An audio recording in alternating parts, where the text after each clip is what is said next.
সবচেয়ে বড় অত্যাচারী হচ্ছে মানুষ। মানুষ যে এতটাই নির্মম যে এই নিঃস্বার্থ দুনিয়ায় এই নির্মমভাবে মারা হয়, সেটা হচ্ছে মাছ। মাছের উপর সবাই অত্যাচার করে, মাছের উপর তাকে মেরে খাওয়া হয়। তো মাছের উপর এতটাই এটা, তার জন্য স্বাধীনতা নেই, বুঝছেন। যে কোনো জায়গায় যে কোনো প্রান্তে থাকুক না কেন তাকে মারা হয়। হ্যাঁ, মাছকে আমরা সবসময় মেরে থাকি, তবুও কিন্তু তার বংশ বিস্তার থেকে রুখতে পারি না। প্রতি বছরের ন্যায় যত মারবেন তত হবে, যত খাবেন তত হবে। এতটাই মাছ নিরীহ একটা প্রাণী।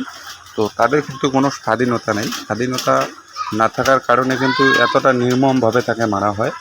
তার উপর অত্যাচারিতর শেষ নেই।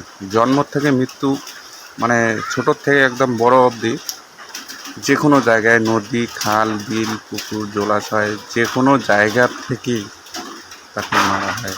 তার উপর জাল ফেলা হয়, তার উপর কতটা অনিয়মভাবে, তার দিক দিয়ে যদি আমরা ভাবি যে তাকে আমরা কতবারই অত্যাচারিত করি। হ্যাঁ, যে কোনো জায়গায় যে কোনো স্থানে থাক না কেন তাকে আমরা মারার চেষ্টা করি।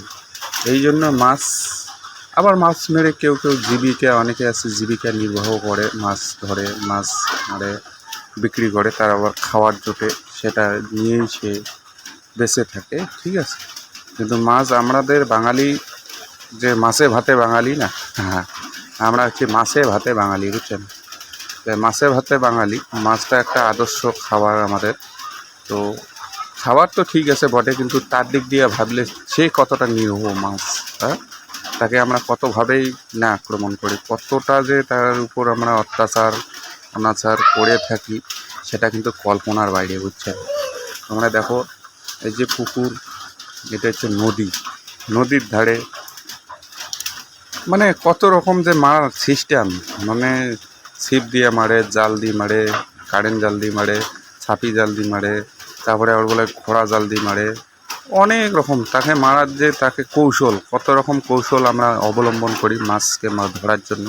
বিভিন্ন রকম পদ্ধতি, বিভিন্ন রকম ব্যবহার, মানে তাকে কত রকম টোপ দিয়ে, ছিপ দিয়ে, মানে বিভিন্ন রকমভাবে আমরা তাকে মেরে থাকি, বুঝছেন।